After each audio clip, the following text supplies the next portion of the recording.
स्वामींची शपथ घेऊन सांगते, मी स्वतःला आरशासमोर खास उभं राहून बघत नव्हते, पण मी फिटनेस जसं सुरू केलं ना तसं मी स्वतःला बघायला लागले आणि मी तयार व्हायला लागले. 132 वरनं 75 म्हणजे झालं काय? नुसतं चालणं आणि संध्याकाळी 6 नंतर शक्यतो मी काही खात नाही. त्या धक्क्यातून ती निघालीच नव्हती, ती बोलतच नव्हती कोणाशी. आई माझी कळेच ना, नवरा अचानकच आता येणार नाही याच्या पुढे आयुष्यात आणि 2 मुली आहेत, कसं करायचं. आई मुसलमान आहे, बाबा गुजराती आहे. माझ्या आईला भेटल्यानंतर कोणी ओळखणार नाही, ह्या मुसलमान आहेत, तू म्हणशील ब्राह्मण आहे, करोडपती वगैरे असे माझे बाबा. हो, आम्ही धर्मगुरू आहोत मग तिकडचे. आम्हाला निदान बघू तरी दे की कोण होता, आमचा बाप कोण आहे. अख्खा दिवस चाईतल्या माणसांनी सांभाळला आम्हाला, लहानाचं मोठं केलं ते मराठी माणसांनी. सत्यनारायणच्या पूजेला कार्यक्रम आहे, त्यात भूषण कडू आणि मी नाचायचो. भूषण पण तिथलाच. म्हणजे माझं जे घर आहे त्याच्या वरचं घर भूषणचं आहे. भू बाई भू मध्ये जेवढे होते त्यातले सगळ्यात नवीन पोरगे मी होते, मी आणि निलेश साबू. काही रिजेक्टेड स्क्रिप्ट यायच्या, सांगितलं गेलं की नाही मला नाही जमणार एका दिवसात, मी कधीच नाही म्हटलं. 3-4 तासात मी ते करून दाखवायचं. लोकांना वाटायचं की त्याचं आणि माझं लपड आहे. ते जोडीने बाहेर पडलं ना, आम्हाला माहितच होतं तुमचं लग्न होणार. दिग्याला घाम उठला.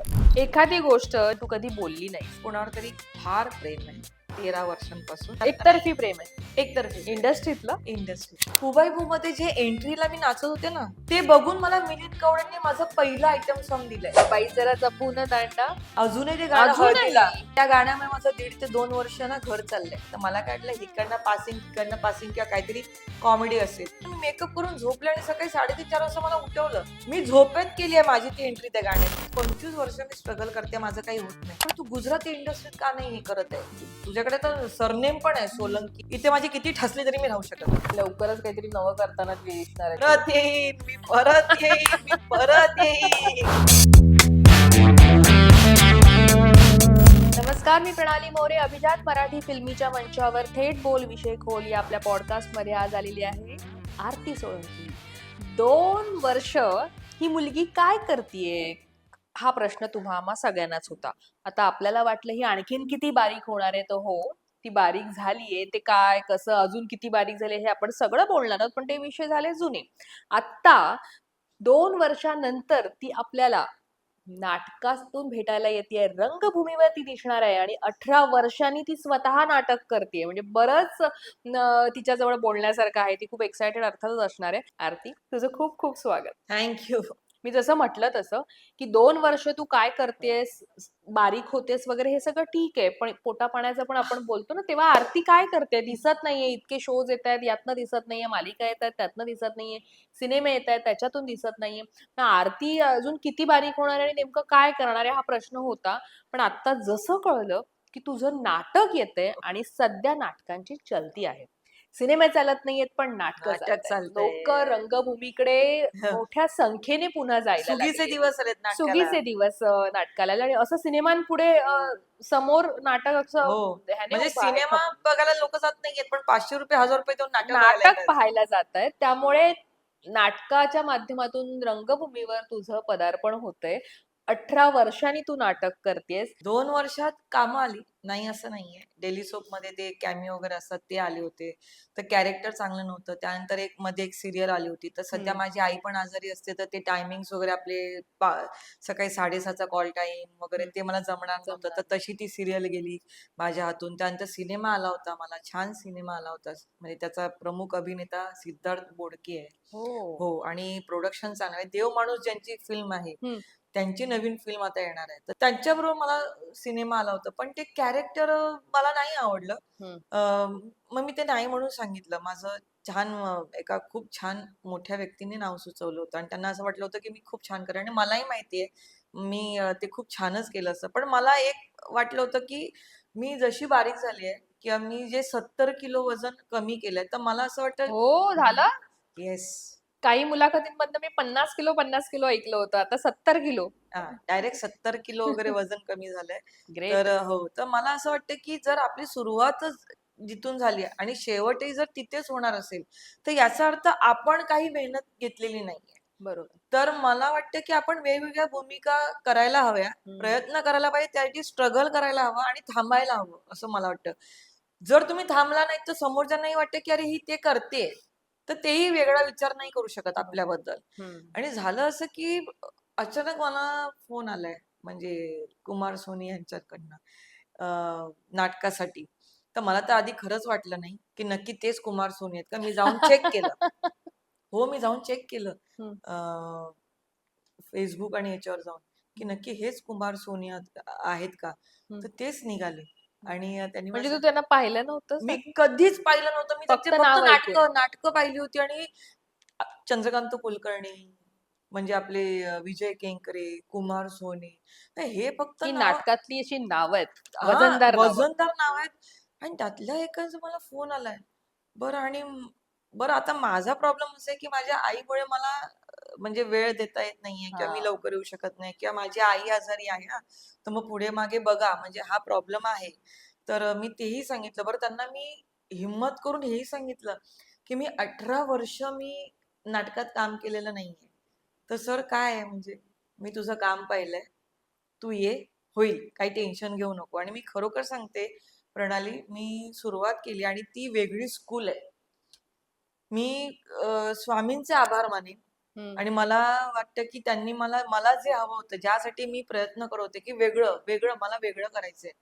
ठीक आहे, ह्या नाटकात माझी भूमिका ना फार छोटी आहे, पण ती तितकीच महत्वाची आहे आणि ती वेगळी आहे. मी आतापर्यंत असं नाही केलंय. आणि हम्म. पहिल्यांदा मी नाटकात तर अजिबातच केलं नाही. मी फक्त विनोदी काम केलंय, म्हणजे बरोबर. फार्सिकल, म्हणजे यदा कदाचित केलंय, यदा कदाचित भाग 2 केलाय, धक्के बुक्के केलंय, जागो मोहन प्यारे नाटक केलंय. तर मला असं वाटतं की ही भूमिका माझ्यासाठी ना फार महत्वाची आहे. कदाचित स्वामींनी म्हणूनच ती छोटी ठेवली असेल, की अगं तू छोट्याने सुरुवात कर, बघ तुला जमतंय का. आणि आता ही माझ्यावरती जबाबदारी आहे की मी त्यातून पण हे दाखवलं पाहिजे की हो, मी करते किंवा मी करू शकते. तर आणि मला सगळ्यात मोठं टेन्शन फक्त याचं आहे, ह्या गोष्टीचं आहे की ज्या दिग्दर्शकाने हम्म. माझ्यावर विश्वास ठेवलाय, बरं त्यांनी माझं तसं काम कधी पाहिलं नाही, मी केलंच हा नाहीये. हा हा. तर त्यांनी वेगळा का विचार केला? कारण आतापर्यंत ज्यांच्याकडे मी कामं करत होते त्यांनी कधी वेगळा विचार नाही केला बरोबर. की हे असं करू शकेल. मग ह्यांनी काय माझं कुठलं काम किंवा माझ्या कामामध्ये ह्यांना काय दिसलं कुमार सोनी सरांना हम्म. की ही मुलगी ते करू शकते. हम्म. तर माझ्यावर आता ही जबाबदारी जास्त आहे की त्यांचा मी विश्वास जो त्यांनी माझ्यावर ठेवला ना, तो विश्वास मी त्याला तडा जाऊ बरोबर देणार देणार नाहीये. नाही. आणि त्यांच्या अपेक्षेप्रमाणे माझ्याकडनं ते झालं पाहिजे. कारण ते माझ्यासाठी पण चांगलं आहे. कारण मला 100% माहिती आहे की जरी भूमिका माझी छोटी असली तरी लोक येऊन मला ज्यांनी माझ्यावर काम केलंय की ज्यांनी माझं काम पाहिलंय, जर मी ती भूमिका उत्तम केली, सरांच्या अपेक्षेप्रमाणे केलं ना, 100% लोक मला भेटायला येतील की आरती सोनके तुम्ही वेगळं काम केलंय. हम्म. आता ती मला जास्त भीती आहे. आणि नाटकामध्ये प्रियाताई पण आहेत, प्रियाताई बेडे हो, आहेत, ज्यांना आपण खरं तर लहानपणापासून टीव्हीवर लहानपणापासून आपण ज्यांची कामं बघतोय. हम्म. म्हणजे बघ ना, ह्या नाटकाचं बघ कसं आहे, म्हणजे प्रोडक्शन हाऊस रंगत संगत, श्री लक्ष्मीनारायण प्रोडक्शन हाऊस, दोन्ही प्रोडक्शन हाऊस चांगले आहेत. त्यानंतर दिग्दर्शक कुमार सोनी, हम्म. त्यांनी ती रंगावृत्ती केली आहे. लेखक ज्यांची कथा आहे मेन, ते हेमंत एदलाबादकर, त्यानंतर प्रियाताई, त्यानंतर जेवढे पण कलाकार आहेत, हम्म. अप्रतिम टीम आहे. अप्रतिम. टचवूड, म्हणजे स्वामींच्या कृपा. आणि आम्ही सगळे स्वामी भक्त आहोत. हो, वाव. सगळे स्वामी भक्त एकत्र मस्त. आले होते. हो, त्याच्यामुळे आम्हाला खात्रीच आहे, आमचं भूलभुलैया आमच्या सगळ्यांसाठीच. कारण प्रियाताई पण खूप गॅप नंतर नाटक हो करणार हो आहे. हो. आणि तिची सुद्धा भूमिका वेगळी आहे. ती पण सांगेलच, मी आता सांगणार नाही, पण तिची भूमिका वेगळी आहे. त्याच्या आमच्या सगळ्यांसाठी, आम्ही जेवढे नाटक करणारे कलाकार आहोत त्या नाटकात, त्या सगळ्यांसाठी ते नाटक फार महत्वाचं आहे. आणि आता जेवढी नाटकं येतात त्या त्या सगळ्या नाटकांमध्ये आमच्या नाटकाचा जॉनर वेगळा आहे. वाव. त्यामुळे आम्ही सगळे उत्सुक आहोत प्रेक्षक म्हणून तुमचं ते नाटक पाहायला. मला हो. आता तू नाटकांविषयी बोलतेस आणि तू काही नावही सांगितली जी नाटकं चांगली गाजलेली नाटकं आहेत हो. ज्यात तू काम केलं होतंस. तर थोडंसं आपण थोडं पाठी म्हणजे तुझ्या बालपणातच जाऊया. हम्म. आरती विषयी ना बऱ्याच गोष्टी अशा आल्या की असा संघर्ष इंडस्ट्रीत करावा लागला, मी अशी बारीक झाले, मग ते बारीक कशामुळे झाले हे सगळं माहितीये. पण आरती सोळंकी ही लहानपणी कशी होती किंवा तिचं बालपण कसं गेलं. एक तर मी असं ऐकलंय की आई मुसलमान आहे, बाबा गुजराती आहेत आणि आरती इतकं छान मराठी बोलते. हे कसं झालं, हे सगळं कसं होते, हे सगळं मला ऐकायचंय आज आरतीकडून. ऍक्च्युली लव्ह मॅरेज झालं आई बाबांचं. आणि अर्थात म्हणजे मुस्लिम बायको केली, त्याच्यामुळे बाबांना घरातून जा आता असं झालं हम्म. होतं. तर त्यांनी मग सुरुवातीला ते भाड्याने घर घेतलं होतं, पण हम्म, तेही गिरगावातच घेतलं होतं. त्यानंतर मग त्यांनी इथे या चाळीत विकत घर घेतलं. तर त्या चाळीतले सगळेच कोकणी, सगळेच हो. मराठी. म्हणजे माझा बारसा सुद्धा ना सावंतांच्या घरी झालाय. माझं नावही आरती जे ठेवलंय ते त्यांनी ठेवलंय, सावंत आईने. ती हो. आता हयात नाहीये, ती 2016 वारली. तर तिने ठेवलंय आरती म्हणून नाव.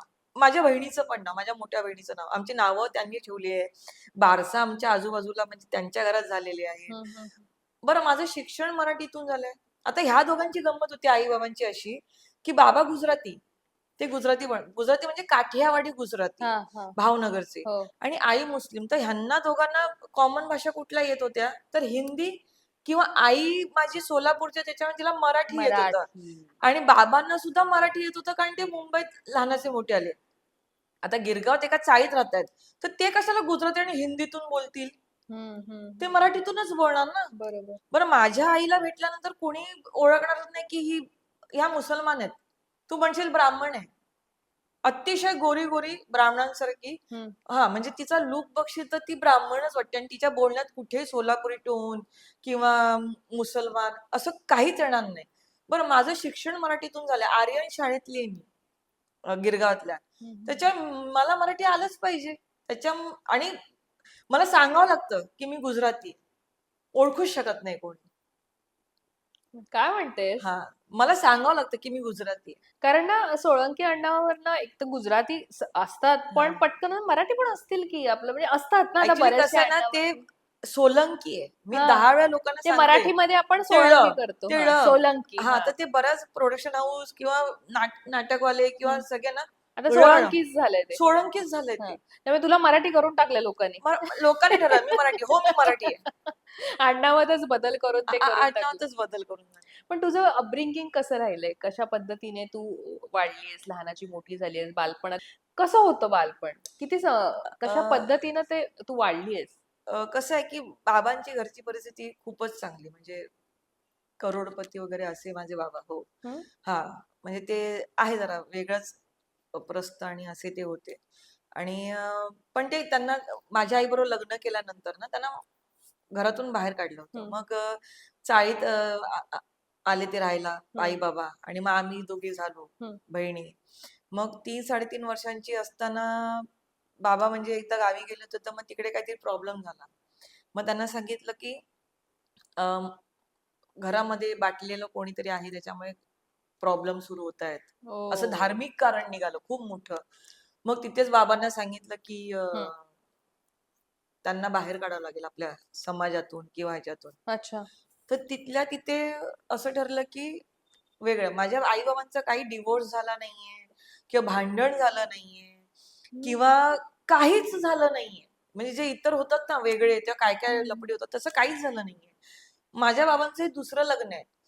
पण त्या पहिल्या आईने पण कधीच माझ्या आईला विरोध केला नव्हता, कारण त्यांच्यामध्ये ती पद्धत होती. माझ्या आजोबांचे पण 2 लग्न झाले होते, माझ्या ओह! काकांचे. तर तिकडे हं, काय हं, प्रॉब्लेम हं. नाही, किंवा माझ्या आईच्या इथे नाही, मुस्लिम. तर त्यांच्यावेळी तर चालतातच ते. तो प्रॉब्लेमच नव्हता. काहीच प्रॉब्लेम नसताना फक्त धर्म या गोष्टीवरती माझे आई-बाबा वेगळे झाले. फक्त धर्म. पण तुम्हाला कधी नंतर भेटायला नाही आले बाबा? अजिबात नाही. आम्हाला त्या समाजातून वाळीतच टाकलं. म्हणजे एवढं की माझे वडील वारले 2011 ला. हं.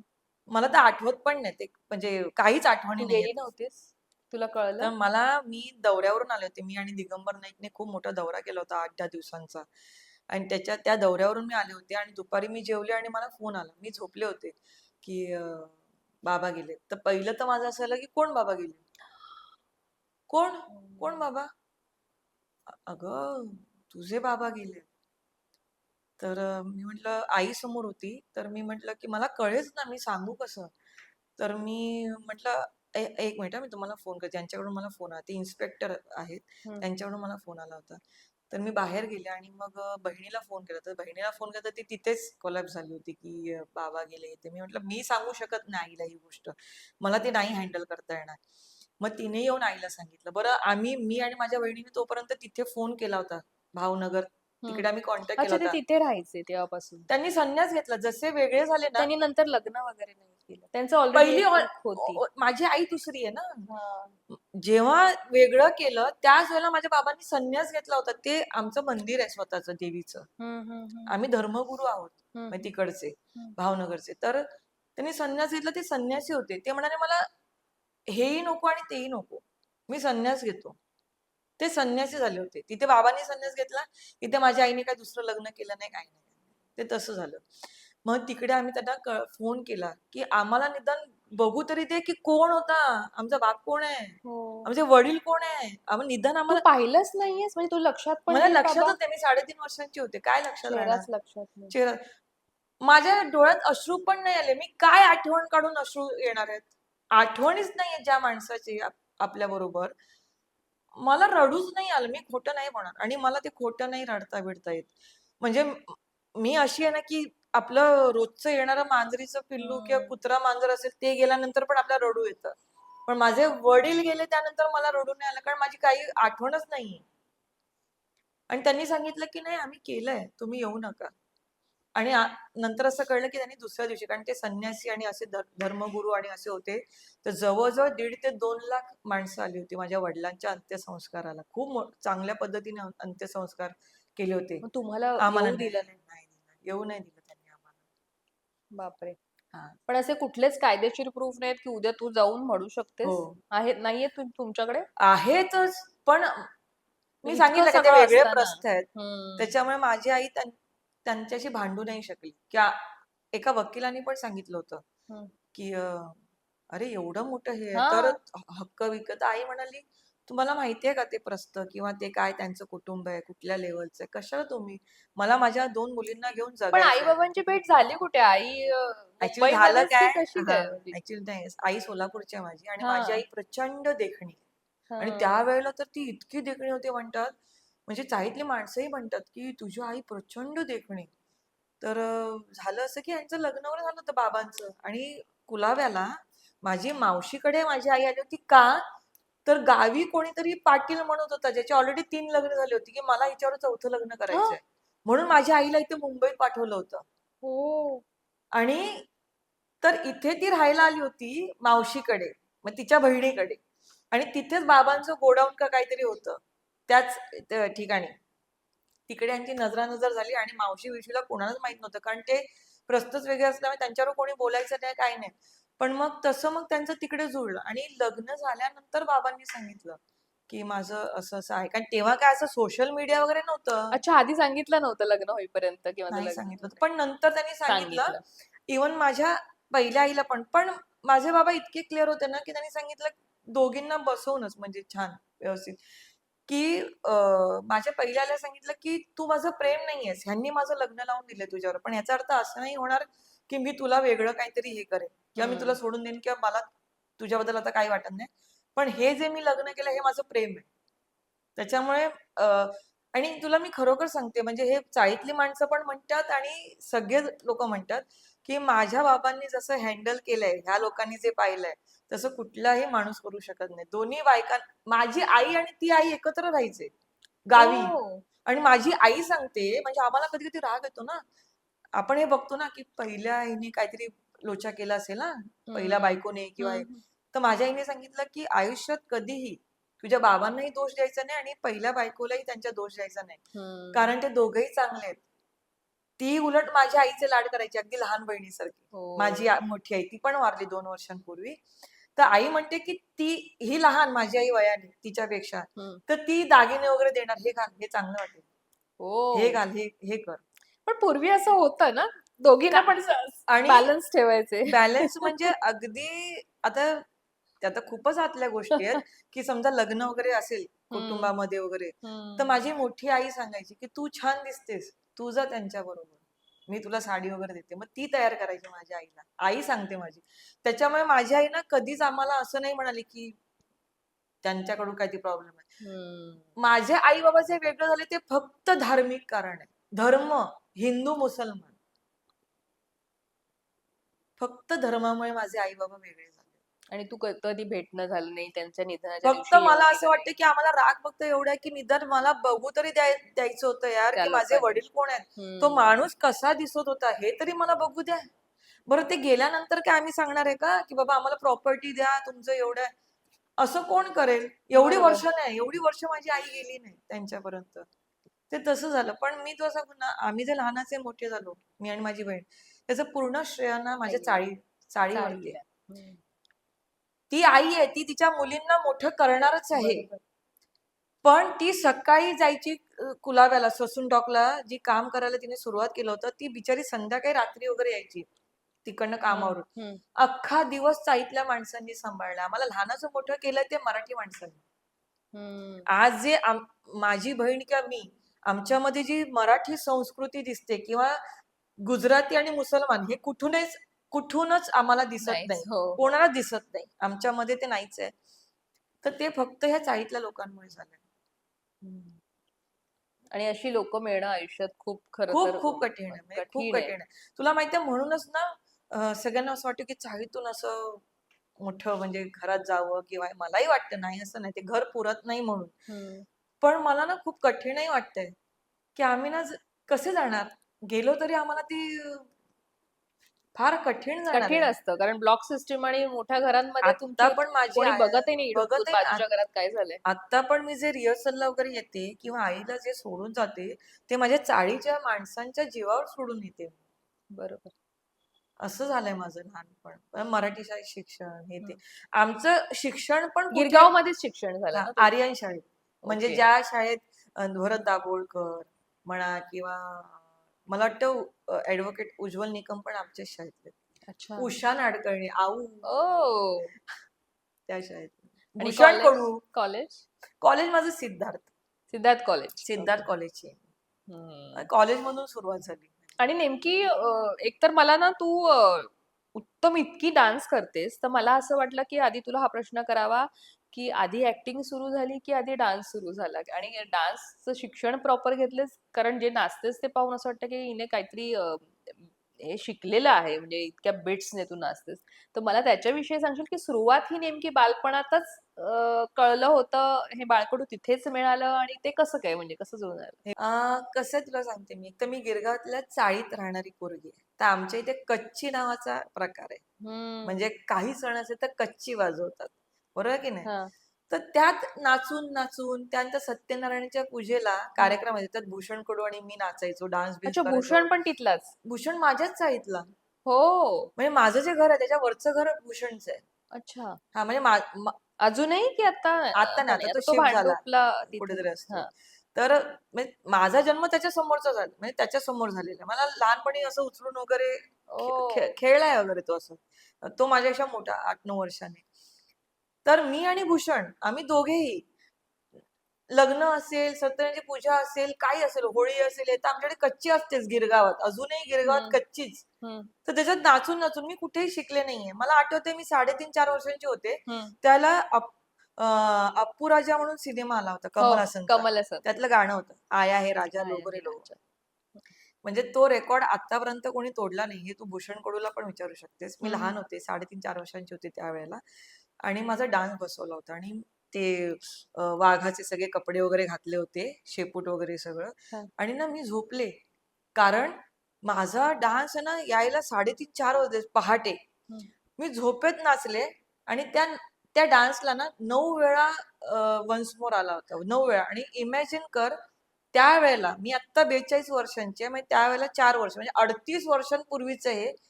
त्यावेळेला मला ₹7,000 बक्षीस मिळालं होतं. ओ. त्यावेळेला म्हणजे त्यावेळेला खूप म्हणजे झाले जेव्हा 7,000 म्हणजे. त्यावेळेला लोक किती द्यायचे? खुश झाल्यावरती, "अरे लहान पोरगं आहे, ₹5, ₹10, ₹11." 7,000 आणि त्यावेळेला राजू म्हात्रेंची केबल होती. हम्म. हम्म. केबल त्यावेळेला सुरू झाले होते नवीन-नवीन केबल. हम्म. तर ते माहिती आहे ना, ते शूटिंग करायचे त्या हम्म. कार्यक्रमाचे, सत्यनारायणची पूजा आणि आमच्या वाडीतली सत्यनारायणची पूजा म्हणजे कुठून-कुठून लोकं बघायला यायचे. कारण सगळे नाचायचे अशी डान्स-बिन्स वगैरे. भूषण हम्म. कडू तर तिथूनच आलाय, मी तिथूनच आले. हम्म. आमचं ते जे तो जो मंच होता ना, तो लकी मंच. म्हणजे इव्हन सचिन माने म्हणून आहे तो तो तर म्हणजे त्याने तर मायकल जॅक्सन बरोबर तो नाचलाय. हम्म. त्याचाही तोच मंच. हो, हम्म. हम्म. सचिन माने. तर आम्ही सगळे हे त्याच मंचावर. तर 9 वेळा सकाळ आणि लहान बरं मी प्रॉपर नाचले. मला जे शिकवलं भले मी झोपेत होते, पण मी ते 9 वेळा त्याला वन्स मोर आला, ₹7,000 मिळाले. बरं तो डान्स फक्त केबलवरती तो राजू म्हात्रे म्हणून त्यांची केबल होती ना, तो हम्म. दाखवायचा. त्याला इतकं आवडलं होतं ते. मी तेव्हाच फेमस झाली होती डान्ससाठी. आणि ना मग प्रत्येक वर्षी असं व्हायचं, की ही आता काय नाचणार? मग चोली के पीछे, तम तम्मा तम्मा लोगे तमा तमा लोगे, त्यावेळेची तीच गाणी. त्यानं जुम्मा चुम्मा चुम्मा दे दे दे दे हा किमी काटकर पिक्चर वगैरे सगळं केलंय मी. सगळे नाचले मी. आणि मग ते वाट बघायचे लोक. हम्म. आता ना हे मी फार बोलत नाही, तर माझं पिळगावकर करतील. फार मी माझं कौतुक करणार नाही. कारण काय हल्ली स्वतःच कौतुक करायचं म्हणजे भीती वाटायला लागली. पण पण खरोखर सांगते, की सुरुवात माझी ऍक्च्युली ना त्या गाण्याने झाली आहे. डान्सने. आया है राजा लोगो रे लोगो. हम्म. तसं बघायला गेलं तर. पहिल्यांदा मंचावर जे मी पाऊल ठेवलं ते त्या गाण्याने. हम्म. आणि तिथून काय झालं, बरं मला काही या इंडस्ट्रीत इंटरेस्ट नाही, ऍक्टिंग मध्ये इंटरेस्ट नाही, काय नाही. माझी 10वी झाली. मी कॉलेजमध्ये गेले. कॉलेजमध्ये गेल्यानंतर मला आमच्याच ग्रुपमधला एक पोरगा आवडायला लागला. तो तिथे ते माहिती INT त्या INT स्पर्धा हा. INT स्पर्धा सुरू झाली. हम्म. तो तिकडे जायला लागला म्हणून मी त्याच्या नादात जायला लागले. हा म्हणजे जेवढं तेवढं जास्त वेळ आपण राहतो ना. एकत्र राहिलं मिळेल हा. विचारणं काहीच झालं नव्हतं, पण आपल्याला आवडतं ना कोणतरी. कॉलेजमध्ये गेल्यावर आपण पुस्तक नंतर उघडतो, पण कोण आहे आवडणार हे जे असतं ना, तर ते झालं होतं. तर तो गेला म्हणून मी पण गेले होते. मी जस्ट बसायचे जाऊन फक्त आणि मजा करायची. ते शिबिर वगैरे ते हे शिकव ते शिकव. हम्म. पण तिथे तर सिनियर्सने एकदा मला म्हटलं होतं, की ही कशाला येते? हम्म. हिला काहीच करायचं नाही. ही स्वतः करून काहीच दाखवत नाही. म्हणजे ते असतं ना, तुला काय येतं तू करून दाखव, हिला काय येतं हे करून दाखव. मला काहीच येत नव्हतं ग. तर मला सिनियर्स नाही, एकदा वैभव पवार नावाचा आम्हाला सिनियर आहे. तो बऱ्यापैकी आपल्या इंडस्ट्रीमध्ये काम करतो. खूप वेगळ्या लेवलला. हो. हा. हा बॉलिवूडमध्ये वगैरे असं बरंच त्याचं आहे. काय काय हम्म. काय काय करत असतो तो आत्ता. तो सिनियर होता ना, त्याने मला रडवलं. तू कशाला येतेस? आमचा वेळ का फुकट घालवतेस? कोण आहेस तू? होय इथपर्यंत वगैरे. आणि मी रडले होते आणि मी गेले. नंतर काय आलं, एकांकिका बसवायला घेतली यांनी. त्यामध्ये काकूचा रोल आला, जी शेजारची असते. हा. आणि कॉमेडी होता तो. हम्म. त्यांना मुलगी मिळेना. ते म्हणाले, अरे तिला बोलवा रे, ती येत होती. बघूया तिने केलं तर केलं. बरं तो जो पोरगा होता तो त्या एकांकिकेत होता. मी म्हटलं हम्म. अच्छा, म्हणजे 1-1.5 महिना आपल्याला रिहर्सल वगैरे. हम्म. आणि परत हे पण असतं ना, कॉलेजमध्ये अभ्यास करायला नको, कारण मी स्पर्धेत आहे ना, त्याच्यामुळे हम्म. कॉलेज अटेंड पण करायला नको, काय बरोबर. नको. मी गेले ग. आणि मी मंगेश सातपुते होते. हा. मंगेश हा. सातपुते होते दिग्दर्शक. आम्हाला त्या ऑप्शन नावाची होती. कुणाल लिमये म्हणून आहेत ना, त्यांनी लिहिली होती. कौन बनेगा करोडपती वरती होती ती. त्याला नुकतंच सुरू झालं सुरू होतं. झालं आणि होतं. हा. त्याच्यावरती होती. हा. म्हणजे शेजारच्या बाईचं होतं. साहित्य संघ हा माझा पहिला हे आहे मंच, म्हणजे नाटकासाठी, ओ. एकांकिकेसाठी. हो. गिरगावच ना. गिरगावचं साहित्य म्हणजे हो. एक एक पाय माझा साहित्य संघात आणि एक पाय माझ्या चाळीत, माझ्या घरात. तिथे इतकं जवळ राहतेस आहे. तू? तिथे राहते मी ओ. त्या चाळीत. अच्छा. तर ते त्या एंट्रीलाच लाफ्टर म्हणजे तेव्हा तू बारीक होतीस? बऱ्यापैकी. हा. तरी पण कॉलेजमध्ये? 88 किलो वगैरे अशी हो. होते. हो. म्हणजे आधीपासूनच गुडगुडीत बाळ मी होतीस तू? गुडगुडीत आहे. मी गुडगुडीत बाळ हम्म. आहे. हम्म. तर आला म्हणजे लाफ्टर वगैरे आला, ते बरं झालं. त्यानंतर ती एकांकिका दूरदर्शनने ठरवलं की ही एकांकिका दाखवायची दूरदर्शनला. ते हा. आमचं शूट झालं. तर तिथे ना संतोष पवार यांची पहिल्या बाबाचा पहिला मुलगा ही एकांकिका दुसरी आली होती, आमची तिसरी आली होती. त्यांचं पण शूट झालं, आमचं पण शूट झालं. त्यानंतर काय झालं, भूषण म्हणाला की भूषणला माहित नाही की मी हम्म. एकांकिका वगैरे केली आणि ती तिसरी आली वगैरे. हम्म. हम्म. तर तसा कधी संबंध नाही. तो म्हणाला की अरे तू एकांकिका केलीस का INTला, ती नम्रात वगैरे आली. म्हटलं हो. मग तो मला म्हणाला की त्याच्या मित्राचं गावी नाटक असतं, म्हणजे हनुमान जयंतीला हम्म. नाटक करायचं असतं गावातलं. हम्म. कर ना तू मुन्नी. तो मला मुन्नी म्हणतो ना, सगळेच मला मुन्नी म्हणतात. कर ना मुन्नी तू नाटक.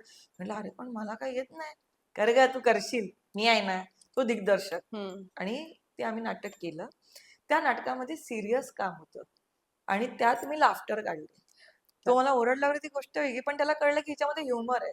मग हम्म. संतोष पवारांचं धक्के-बुक्के जे नाटक करणार होते हम्म. आणि त्याच्यामध्ये भूषण पण होता. तर मग ते अरे ह्या कॅरेक्टरसाठी मुलगी पाहिजे रे, कोणतरी कॉमेडी अशी गुबगुबीत आईसाठी हे ते वगैरे. मग भूषणने त्याला सांगितलं की अशी अशी मुलगी आहे. मी हम्म. आल्यानंतर मग संतोष दादाने ओळखलं की अरे ही मुलगी त्या एकांकिकेत पण होती हम्म. किंवा असं असं मी बघितलंय. मग तसं ते सुरू झालं माझं प्रवास नाटकाचा. प्रवास नाटक म्हणजे धक्काबुक्की नाटक. धक्के बुक्के. धक्के बुक्के आणि त्याच्यात कोण होतं धक्के बुक्के मध्ये? आशिष पवार, भूषण कडू, आनंदा कारेकर, संतोष पवारचं लेखन लेखन दिग्दर्शन. दिग्दर्शन. आणि पहिलं नाटक, बरं त्याच्यामध्ये महिनाभर मी नाचतेच आहे. माझं काही नाही ऍक्टिंग बिक्टिंग, नाचतेच आहे. उद्या प्रयोग आहे शुभारंभाचा, तर आज रात्री त्याने मला वेगवेगळे कॅरेक्टर्स दिले. आई, देवी, ही बाई, ती बाई, असं मी हो. आगंतुक केलंय माझ्या पहिल्याच प्रोफेशनल नाटकात. आणि मी ते केलं. माझा पहिला प्रयोग झाला गडकरीला 4:30 वाजताचा. मी खाली उतरले आणि दत्ता घोसाळकर, दत्त विजय प्रोडक्शनचे दत्ता घोसाळकर, त्याला यदा कदाचित हे एवढं हिट होतं. हिट म्हणजे लोक वेडे होते त्या हो, यदा नाटकाची कदाचित. त्यावेळेला. 2001 ची गोष्ट. सगळेच एकापेक्षा एक होते त्याच्यात. माझ्या पहिला प्रयोग करून मी खाली उतरले. तिकीट काउंटरवर त्यांनी मला थांबवलं. मला म्हणाले, तू यदा कदाचित मध्ये गांधारी करशील का? हो. पहिला प्रयोग माझा. आणि मला आणि पहिलं- अजूनही सर्च केले की गांधारीतला तो फोटो तुझा दिसतो. हो, कारण मी सीडी मी केली. तर मी तेव्हा नाही, कारण माझं ते सुरू होतं. मला कळत पण नव्हतं, बरं माझं कोण हा माणूस आहे. अगं मी 17 वर्षांची, माहिती नसतं आपल्याला बरं. 17 वर्षांची मी प्रयोग करून खाली उतरले आणि मला कोणी ते नाटकासाठी विचारतं यदा कदाचित. बरं मला माहितीये यदा कदाचित केवढं मोठं नाटक आहे. आणि त्या नाटकासाठी मला विचारलं. मी मग मग ते संतोष दादापर्यंत गेलं. मग संतोष दादा म्हणाले की हे नाटक आहे ते करायचं नाही असं वगैरे. मग ते मी नाही केलं. मग ते 100 प्रयोग झाल्यानंतर परत यदा कदाचित भाग 2 मध्ये त्याने मला परत कास्ट केलं. मग तिथे मी कावेरी केली. कावेरी केली आणि नंतर मग ते झाल्यानंतर मग दत्त विजय प्रोडक्शन कडनं मला दत्त घोसाळकर यांच्याकडनं परत विचारणा आली, यदा कदाचित करशील का? मग ह्यावेळेला संतोष दादा पण म्हणाला कर. मग मी गांधारी केली. पण मी गांधारी पण फक्त बसमध्ये जी आमची चक्री झाली त्याच्यावर मी उभी राहिली गांधारीला पण. कसा अनुभव होता गांधारीचा म्हणजे त्या मी तुला भूमिकेचा? सांगते, मी आतापर्यंत जेवढ्या भूमिका केल्या, आणि तेव्हा संजय खापरे वगैरे सगळे होते? माझ्या वेळेला संजय खापरे नव्हतं. माझ्या वेळेला विकास समुद्रे वगैरे होते. हो, विकास समुद्रे वगैरे होते. चंद्रकांत कणसे जो आपला दगडी चाळचा दिग्दर्शक आहे, तो माझ्याबरोबर धृतराष्ट्र करत होता. मी आणि तो असं आम्ही धृतराष्ट्र. आणि मी पूर्ण गांधारी बदलली बरं का. पूर्ण गांधारी चेंज करून टाकली. मी माझ्या पद्धतीने करून टाकली. म्हणजे मी काय माहितीये ना, स्वतःबद्दल कौतुक करायचं म्हणजे ना, सोशल मीडियावरती मला भीतीच वाटायला लागली ना. कधी लोक ट्रोल करतील सांगतायत. पण हे तुझे अनुभव आहेत. तू म्हणजे हा, अर्थात एक तो एक्सपिरियन्स असतो, ते किस्से असतात. ते किस्से असतात. पण मला एवढं माहितीये की मी जी गांधारी केली त्या लोक खास मला भेटायला यायचे की तुम्ही गांधारी खूप छान केली. आणि मला तो अनुभव फार वेगळा आहे माझ्यासाठी. म्हणजे मला असं वाटायचं की आपण रिप्लेसमेंट करतो तर आपण बरोबर करू की नाही.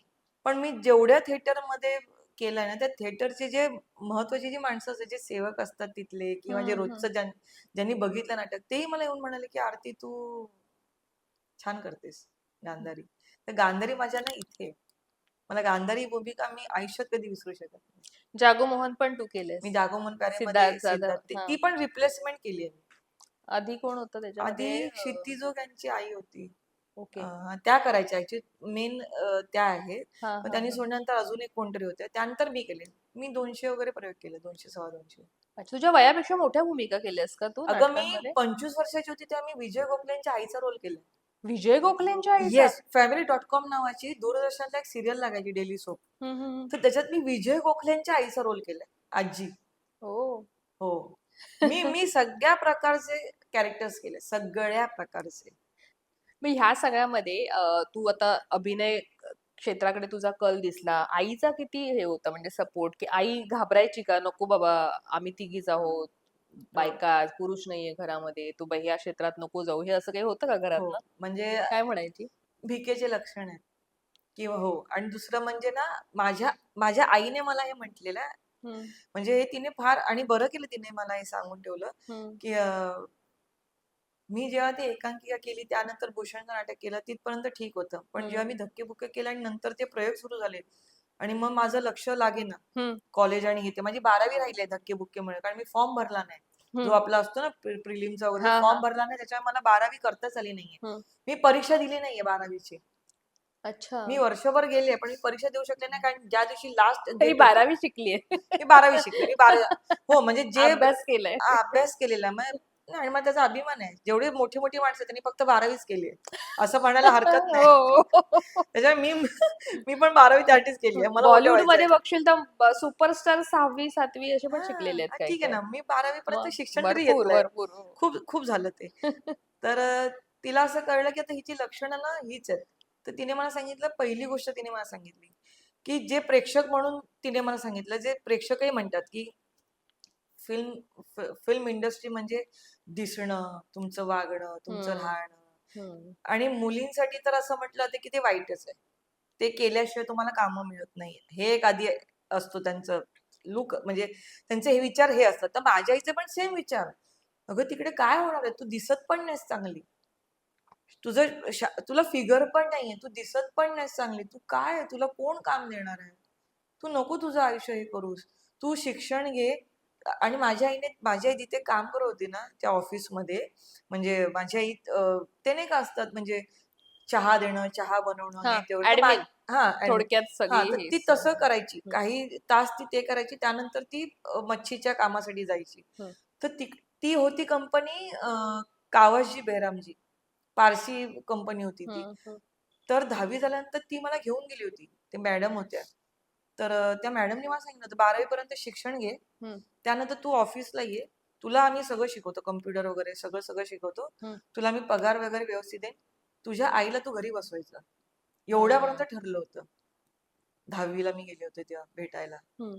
आणि असंच ठरलं होतं की 12वी पर्यंत. आणि ती मला म्हणाली की तू नंतर ते नाईटला करतात ना, तू काम पण कर आणि शिक्षण पण घे. तसं ती हम्म. माझ्याकडनं ती मॅडम करून घेणार होती ओ. की तुला मी कामाला पण जॉबला पण लावते आणि तुला मी पुढे पुढे करेन आयुष्यात. कारण माझी आई प्रचंड प्रामाणिक आहे. जिथे जिथे माझ्या आईने कामं केलेत ना, तिथले सगळे तिचा माणसं जोडली आहेत आणि तो माणसं जोडलेत विश्वास आणि जोडलाय. विश्वास जोडला. तर तिचं असं होतं की तुझ्या मुलींना मी हे करणार. तिला सगळी स्टोरी माहित होती माझ्या हम्म, आईची. हम्म. तर मग तसं झालं होतं. आणि माझ्या पण ऍक्च्युली डोक्यात तेच होतं की की हेच करायचं. तेच करायचं, कामच करायचं. पण हे मध्ये धक्के-बुक्के आणि आईच्या धक्के-बुक्के सुरू झाले. काय करायचं आता? बरं, मला इथे तुला तेच विचारायचं की हे सगळं आपण ऐकतोय, पण जेव्हा घरात 3 स्त्रियाच असतात ना, तेव्हा ती एक जी सिक्युरिटी असते ना, एक पुरुष घरात हो. असल्यावरची जी सिक्युरिटी वेगळी असते, ती हं. खरं तर आपण उगाचच ते करून ठेवलंय असं काही नसतं. स्त्री इतकं भक्कम कोणी नाही. पण तरी सुद्धा त्यावेळेला तुम्हाला असं तिघींचं ते जग किती सिक्युअर्ड वाटायचं किंवा तिघी एकमेकींसाठी किती पूरक होतात किंवा किती स्ट्रॉंगपणे उभ्या राहिल्यात, असे काही प्रसंग की जे तुला आता इथे शेअर करावंसं वाटेल की हो. आम्ही तिघी पुरून उरतो. हो. पुरून पण उरलोय आम्ही. म्हणजे असं नाही, चाळीत काय सगळेच चांगले असतात असं नाहीये. आम्हाला प्रचंड त्रासही दिलेला आहे. म्हणजे पुरुष नाहीये म्हणूनच त्रास दिला गेलेला आहे. आणि त्यानंतर चाळीतले बाकीचे आहेत त्यांनी पण आम्हाला खूप सपोर्ट केलाय. पण असं काही नाहीये की पुरुष असेल तरच. हम्म. आता माझ्या आईने 2 मुलींना लहानाचं मोठं केलंय ना. शिक्षण दिलं. ते आम्ही नाही घेतलं ती गोष्ट वेगळी. तिने शिक्षण दिलं. तिने लहानाचं मोठं केलं. कधीतरी आम्ही आजारी पडलोच असेल किंवा काहीतरी आम्हाला झालं असेल, त्याच्यातून पण तिने सगळं ते सावरून आम्हाला लहानाचं मोठं केलं. हम्म. आणि जेव्हा जेव्हा आम्हाला आमच्या चाळीतले जे काही आहेत त्रास देणारे, त्यांनी त्रास दिले, त्यांना ती पुरून उरली पण. कारण त्यांना माहित नव्हतं की माझ्या वडिलांकडचं प्रस्थ काय आहे. हम्म. कारण जेव्हा आम्हाला कोणी त्रास दिला, तर माझ्या आईने तेव्हा मात्र असं केलंय की त्यांच्यापर्यंत, कारण माझे बाबांचे जे खास मित्र वगैरे ते इन्स्पेक्टर वगैरे असे मोठे, तर हम्म. ते कॉन्टॅक्ट मध्ये होते आणि ते विचारणा करायचे की तुमचं बरोबर. कसं चाललंय, काय चाललंय. हम्म. हा व्यवस्थित आहे ना. मग खूप अति डोक्यावर पाणी गेलं की माझी आई मग त्यांना कळवायची. मग ते तिथूनच बंदोबस्त व्हायचा सगळा. बरोबर. असं झालेलं आहे. इव्हन कोरोनामध्ये पण आम्हाला त्रास दिला गेलेला आहे. पण ते आम्ही व्यवस्थित ते हँडल करून, असं काही नसतं, आपण हँडल कर, आपण स्त्रिया काही कमी नाही आहोत. कमी नाही. आणि आम्ही तिथल्या तिथे दाखवून पण दिलंय की आम्ही आता काय होतं मी तुला सांगते. कसं आहे ना की आपण उपकार नाही विसरायचे, बरोबर.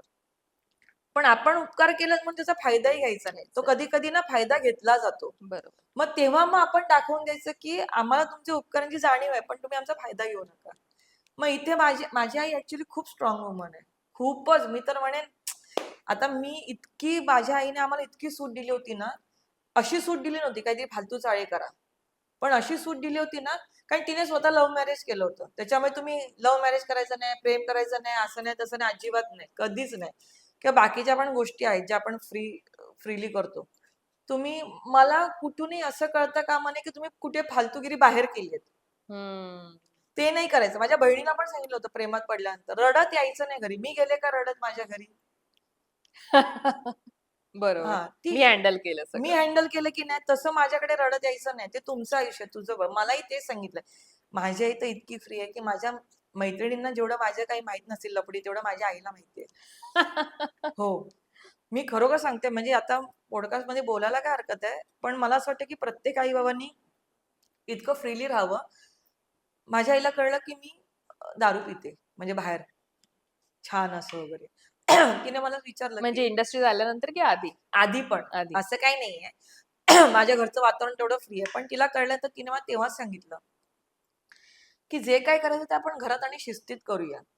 मी काही हम्म. विरोध करणार नाही. कारण जर तुम्ही ठरवलं, मी किती विरोध केला तरी, तरी तुम्हाला जे करायचं तुम्ही करणारच. करणार. हम्म. मी तुम्हाला अडवणार नाही. तिचं म्हणणं आहे की अति नाही करायची कुठलीच गोष्ट. आता म्हणजे ती एवढी फ्री आहे की तिच्या सख्ख्या भाचा वारला हम्म. 22 वर्ष, माझा मामे भाऊ. हम्म. तर तिने सगळ्या गावासमोर फैसला होतो मुस्लिम लोकांमध्ये, हम्म. जमात बसते जमात. आणि मग तिची बायको होती त्याची, म्हणजे माझी ती वहिनी, ती फक्त 21 वर्षांची होती आणि तिला 2 मुलं होती लहान, नुकतेच झालेली, 1 वर्षाचं आणि 2 वर्षाचं असं काहीतरी. हम्म. हम्म. तर जमातमध्ये हा हिचं काय करायचं, मग ती प्रॉपर्टी काय करायची, मग सोन्याचं काय करायचं, हे बोलणं होतं. तर माझी आई मोठी ना, तर तिला विचारलं की तुला काय वाटतं की काय? तर माझी आई म्हणते की हा प्रश्न खूपच वेगळा आहे, काय करायचं काय नाही. तिचं पहिलं लग्न लावून द्या, ती 2 हम्म. मुलं आपण सांभाळूया. तिचं पहिलं लग्न लावून द्या. मी बिन नवऱ्याचं आयुष्य काढलंय. मला माहितीये कसं असतं. अख्खं आयुष्य काढायचंय. त्या मुलीचं आपण नुकसान करतो आणि ती मुस्लिम आहे माझी आई आणि तिचे हे विचार आहेत. एवढी ती फ्री आहे. इतकी ती हे आहे. माझी आई म्हणायची, "अगं तू बारीक-बिरीक हो. बघ कशा त्या बाकीच्या मुली कसं स्कर्ट वगैरे घालतात. कसं तुम्हाला वाटत नाही का?" अशी आमची आई आम्हाला म्हणायची. तू जर माझ्या आईला भेटशील ना, तू म्हणशील की किती वेगळ्या दिसतात. आम्हाला ना लाज वाटते आम्हा दोघी बहिणींना तिच्याबरोबर कुठे जायला. कारण ती इतकी सुंदर आहे ना माझी आई. लांब केस. माझी आई तरुणपणी मीना कुमारी सारखी दिसायची. ओ. आणि माझे चाळीतली माणसं म्हणतात की बापरे! माझे वडील सोडून गेले ना, तेव्हा जवळ-जवळ वाडीतले दोघं तिघं तिच्या येऊन सांगितलं. जे आधी वहिनी-वहिनी म्हणायचे, त्यांनीच येऊन नंतर तिला विचारलं होतं लग्नासाठी. असं होतं माझ्या आईचं. पण ती नाही, ती खूप स्ट्रॉंग आहे. स्ट्रॉंग म्हणजे इतकी स्ट्रॉंग आहे ना. आता आईचा सपोर्ट आहे अभिनय क्षेत्रात कसा आहे? म्हणजे तू आता जे गेल्या काही वर्ष तुझ्या सोबत ज्या गोष्टी घडल्या त्याच्यानंतर आईचं म्हणणं काय होतं? की बस कर, बस झालं. हे क्षेत्र काही बरोबर नाही. नाही, उलटं नाही? तिचं म्हणणं वेगळं आहे आत्ता. हां. तिचं असं म्हणणं आहे की माझा नवरा जेव्हा मला सोडून गेला, हं. किंवा तो काही सोडून नाही गेला, जे काही झालं, मी हार नाही मानली. मी 4थ्या-5व्या दिवशीच कामाला लागले होते. हं. ते हं. सगळं विसरून. कारण त्या धक्क्यातून ती निघालीच नव्हती. ती बोलतच नव्हती कोणाशी, आई माझी. कळेच ना, नवरा अचानकच आता येणार नाही याच्यापुढे आयुष्यात आणि 2 मुली आहेत, कसं करायचं? तर तर ती म्हणे मी त्याच्यातून निघाले. आता जर जी 25 वर्ष तू घासली आहेस किंवा जी तू मेहनत केली आहेस ना, आता तू खरं म्हणजे ही मेहनत फुकट नाही जाऊ दिली पाहिजे. बरोबर. हं. आता तू ह्याच्यातूनच वर ये किंवा तू प्रयत्न कर वेगळं करण्याचं, किंवा तू हार मानू नकोस आता. हं. मग ती आधी सांगत होती की नाही करायचं. पण आता ती मला असं सांगते की आता हार मानू नकोस. तू कर, तू प्रयत्न कर, तुला यश आहे. हे आत्ता पण मी, नाहीतर 2 वर्ष, अगं मला सांग, 25 वर्ष मी स्ट्रगल करते, माझं काही होत नाही. मी किती डिप्रेशन आणि किंवा मी सोडूनच द्यायला पाहिजे होतं ना हे. बरोबर. म्हणजे पण आईचा सपोर्ट आहे. आत्ता सपोर्ट आहे. ती म्हणते आत्ता तुला खरं सपोर्टची गाणी. खरोखर मी मधल्या काळात मला ना भीती वाटायची काम करताना किंवा हे. तर तिने मला सांगितलं, की "तू जे काम केलंयस ना, ते बघ, ते मोबाईलवर येतं ना तुमच्या." मग हं. तिने मला सांगितलं, की मी खरोखर बघायला लागले माझं काम. आणि मी म्हटलं, "अरे, हे मला येतंय." आणि मग तसं मी पुन्हा सुरू करायला खरं. म्हणजे केलं मी माझं काम. बरं नाटकांविषयी आपण एक बोललो. हां. फू बाय फू मध्ये कशी काय एंट्री झाली? अगं मी ना एक सीरियल केली होती, लक्ष्मण रेषा, हं. झीची. हं. तर त्यामध्ये ना असं ते कोण हलकं-फुलकं, होतं ग मला लक्ष्मण रेषा जुनी खूप मालिका आहे. लक्ष्मण रेषामध्ये आम्ही जे 7 जणी होतो, हं. त्याच्यामध्ये पल्लवी वाघ होती, मी हां, होते. हां. त्यानंतर जितेंद्र जोशीची बायको मिताली जोशी पण होती. हो. हां. आणि यशस्वी हे साधारण मसुरकर किती सालचं म्हणतेस तू? 2009 9 मधलं. ओके. लक्ष्मण रेषा त्याचे 100 कारण नाव एपिसोड आहेत. ऐकलंय मी हा मालिकेचं. कबड्डीवरती होती. हो कबड्डी हो. ना? नाही नाव हो ऐकलंय मी. कबड्डीच. हुतू म्हणजे काय? कबड्डीच ना? कबड्डी. कबड्डीच हा त्याच्यावरतीच होती ती. तर तर त्याच्यामध्ये ना ते हलकं-फुलकं कॅरेक्टर होतं माझं. तर ते कॉमिक झालं ते कॅरेक्टर. तर मग फू बाई फू करायचं होतं तर निलेश मयेकर होते ना. तर हम्म. ते ह्या सिरियलला पण होते आणि ते ह्याला पण होते. तर त्यांनी माझं नाव सुचवलं होतं. सगळ्यात नवीन पोरगी आणि जिने नाटक आणि म्हणजे यदाकदाचित वगैरे केलं होतं. मला कॉमेडी येत होतं हे माहित होतं लोकांना. पण सिरियल वगैरे काहीच नाही. काही संबंध नाही. त्यांना माहित पण नव्हतं. फू बाई फू मधले जेवढे होते त्यातले सगळ्यात नवीन पोरगी मी होते. मी आणि निलेश साबळे. हो हो हो. निलेश दोघंच अँकरिंग करायचं. अँकरिंग करायचे. हम्म. मीच होते. वयाने पण लहान आणि अनुभवाने पण लहान. मीच तू होते. आणि दिगंबर नाईक अशी जोडी होती ना? हो, आमच्या आणि दोघांची. बरेच म्हणजे सीझन तुम्ही ती बदलली की नाही. तुम्हीच होतात? पहिल्या सीझनला मी आणि दिगंबर नाईक, दुसऱ्या सीझनला मी आणि विकास समुद्रे, हम्म. तिसऱ्या सीझनला मला नाही सांगितलं. मला कारण दिलं की तू सलग दिसतेस त्या स्लॉटला. हम्म. फू बाई फू 2 त्यानंतर एकापेक्षा एक अप्सरा आली. त्यानंतर मग परत फू बाई फू. तर मग पण त्यांनी काय केलं चॅनलने ते मध्ये मला गेस्ट अपीअरन्स साठी बोलवायचे. थर्ड अच्छा. सीझनला. हम्म. आणि नंतर मग नाही झालं. फुपाई फूचे आठवणीतले चांगले किस्से आपण बोलूया. काही हा. आहेत का सीझनचे? नाही चांगले किस्से आहेत ना. ते मला एखाद दोन सांगशील की अरे मस्त रंगलं होतं आणि छान तो हे झाला होता तुमचं स्किट किंवा असं काही काही चांगले किस्से आहेत? फू बाय फू मध्ये गमतीशीर किस्स्यांपेक्षा ना मी असं म्हणेन की फू बाय फूचे अनुभव खूप मोठे आहेत माझ्यासाठी हम्म. आणि चांगले अनुभव आहेत आणि खूपच चांगले अनुभव आहेत. म्हणजे मी तिथे जे अनुभव घेतलेत हम्म. म्हणजे एक माणूस म्हणून तयार होणं किंवा एक कलाकार म्हणून तयार होणं ना हे मी खरं ना फू बाय फू मध्येच झाले. तसं हम्म. बघायला गेलं तर म्हणजे मला आठवतंय काही रिजेक्टेड स्क्रिप्ट यायच्या म्हणजे आल्यात दुसऱ्या कोणासाठी तरी हम्म. आणि मग सांगितलं गेलं की नाही मला नाही जमणार हे एका दिवसात. मग त्या स्क्रिप्ट माझ्याकडे यायच्या. हम्म. म्हणजे माझं ऑलरेडी दुसरीकडे दुसऱ्या स्क्रिप्टवर काम चालू असायचं माझं आणि दिगंबरचं. म्हणजे तुम्ही दिगंबर नाईकला पण विचारू शकता. हम्म. तर माझ्याकडे ते यायचे की तू करशील का आरती चांगलं आहे. मी कधीच नाही म्हटलं नाही. मी म्हटलं करेन मी प्रयत्न करेन. बघूया काय. आणि 3-4 तासात मी ते करून दाखवायचे. आणि मग त्याला ते चांगलं समोरून जजेस कडनं त्याला चांगले हे पण यायचे हम्म. कमेंट्स वगैरे. तसे मी 2-3 केले. त्यातून आगरी मला बोलताच यायचं. हम्म. आगरीबाई मी उभी केली. हम्म. ऍक्च्युली तिथेच कुणाच आगरीबाई बोलता येत आणि मला असं वाटतं मी जेवढे आधी स्किट वगैरे पाहिलेत प्रॉपर जी आगरीबाई जी उभी करायची होती ती मी केली स्किट मध्ये असं हम्म. मला वाटतं. तेव्हा तू आणि विकास होतात ना घरी? नाही दिगंबर दिगंबर आणि बरोबर. हा. दिगंबर बरोबर तर माझा खूपच आमच्या खूप चांगल्या आणि खूप गोड आठवणी आहेत. तसं बघायला तर माझ्या आणि दिगंबरचे ना आमची खूप भांडणं व्हायची. एकदम प्रेमाची भांडणं वगैरे व्हायची. हा म्हणजे नाही आणि अगं तुला किस्से माहित नाहीयेत आमच्या दोघांचे. खरं म्हणजे आमचं ना आत्ता पण तू म्हणशील ना तर आम्ही भेटल्यानंतर पण काय आहे वगैरे असं ना असं चालूच असतं आमचं. बरं. आम्ही यायचो, आम्ही आमचं काम करायचो आणि निघून जायचो आणि आम्ही स्किट करायचो तेही निघून जायचो. हम्म. पण आम्हाला जे सुपाऱ्या यायचे किंवा इव्हेंट यायचे दोघांना जोडीनेच येणार ना. हा. आम्ही खूप केलेत. सगळ्यात जास्त इव्हेंट आमच्या जोडीने केलेत.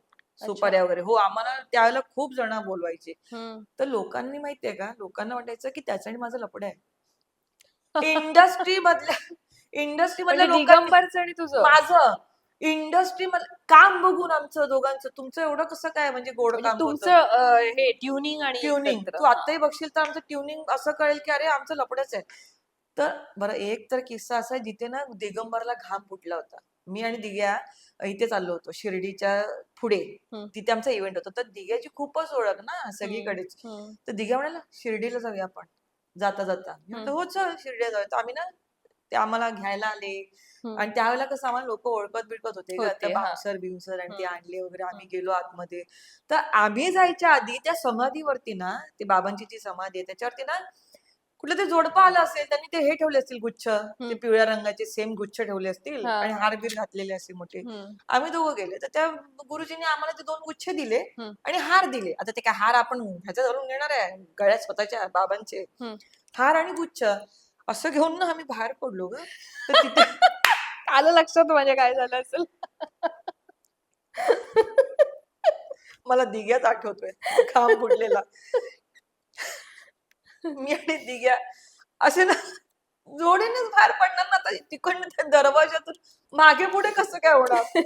त्या जोडीने बाहेर पडलो ना, तर तिथे एक फॅमिली होती, फॅमिली जवळजवळ 10-12 जणांची. तर त्याने टाळ्या ठेवा वाजवल्या. आम्हाला माहितच होतं तुमचं लग्न होणार.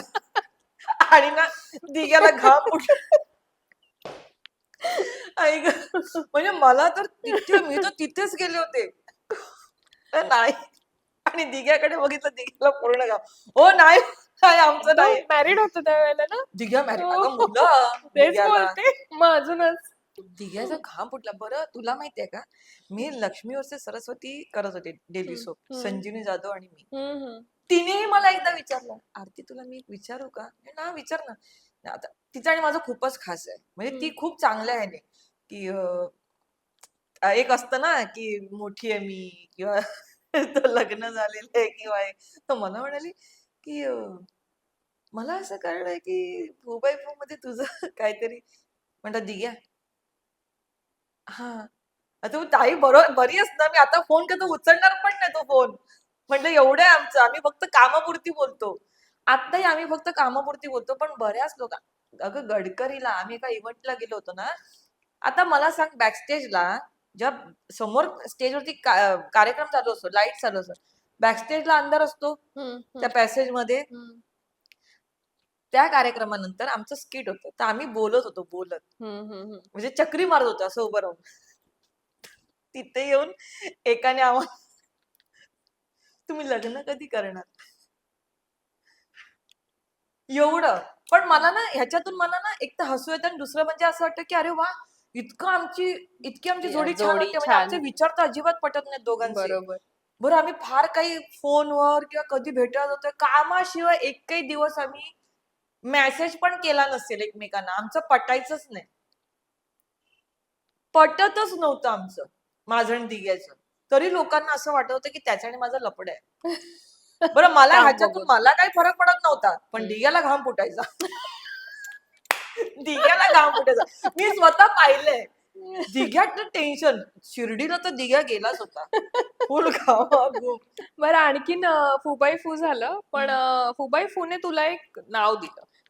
फुबाई हे फुनेच आपण मला नाव दाखवू दिलंय. नाव दिलं, एक चेहरा दिला, हो, एक कॉमेडियन म्हणून पण तुला एक स्टॅम्प हो. पण पडला तिथे, सक्सेसफुल कॉमेडी. बरं अजूनही सांगते, जे मी काय नाचते ना, हम्म, किंवा मी जे नंतर नाचले किंवा माझी गाणी आली, फुबाई फू मध्ये जे एंट्रीला मी नाचत होते ना, हम्म. एंट्री करत हो नाचायची किंवा हो स्किट हो. मध्ये, हम्म. ते बघून मला मिलिंद कवडेंनी माझं पहिलं आयटम सॉन्ग दिलंय, हे कोणाला माहितच नाहीये. हो, तू आता वैशाली दाखवलं सामंत, तेव्हा मी पाहिलं. ते प्लीज जरा ते मी थोडं, प्ले करेन हा, थोडा वेळ. थोडा वेळ प्ले हम्म, कर प्लीज, हम्म. कारण ते कुणाच माहिती आहे, कारण तो सिनेमा एवढा बघण्यात आला नाही किंवा तो तेवढा हे फोर नाही झाला. इडियट्स. 4 इडियट नावाची हा. त्यांची पहिली फिल्म.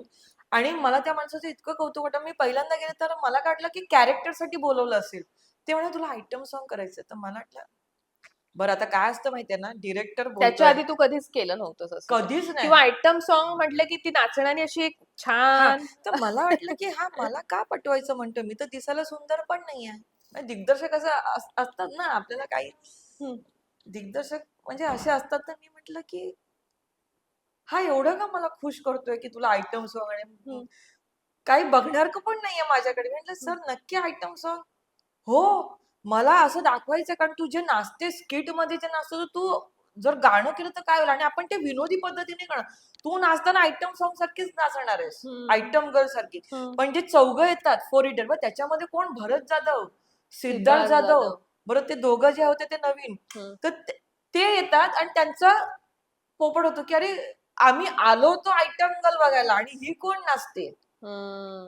पण ते गाणं बघ तू, खरोखर सांगते, प्रॉपर आयटम सॉन्ग केल्यासारखं ते गाणं आहे. म्हणजे आणि रामोजीला झालंय ते गाणं हैदराबादला, फार म्हणजे छान. मला वाटतं आता लोकांनी विचार करायला नको पुन्हा सिनेमा मधला आयटम सॉन्ग म्हण किंवा छान. आर्टिस्ट तर तू चांगली आहेसच, म्हणजे ऍक्टिंग साठी भूमिका ऑफर करणं ही गोष्ट तर काही तुझ्यासाठी हे नाही, पण आयटम सॉन्ग साठी. त्यामुळे हे गाणं मी या पॉडकास्ट मध्ये प्ले करेन. प्लीज प्लीज आणि कर. बाई जरा जपून दांडा. बरं ते या तर, गाण्याने तर विक्रम केला. बरं तेही गाणं मी करणार नव्हते, कारण माझ्या नाटकाची एक रिहर्सल चालू होती, तर अभिजित हम्म, पानसेंनी फोन केला की ते संदीप विचारेंना की अरे ती मला पाहिजे 2 दिवस, हम्म, माझं गाणं आहे. तर ते म्हणाले हा आम्ही तिला पाठवतो. तर हम्म. मीच संदीप बिचाऱ्यांना सांगितलं हो तुम्ही एवढं हॉल बुक केलंय याचा हम्म. खर्च त्यांच्या नाटकात मी लीड रोल करत होते आणि 3 दिवस फुल डे हॉल बुक केलाय.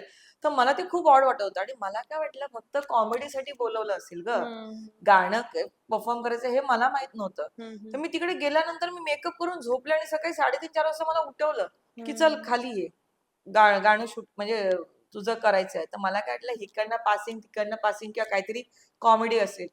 तर नंतर ते उमेश जाधव म्हणाले अरे दाखव हिला काय करायचंय.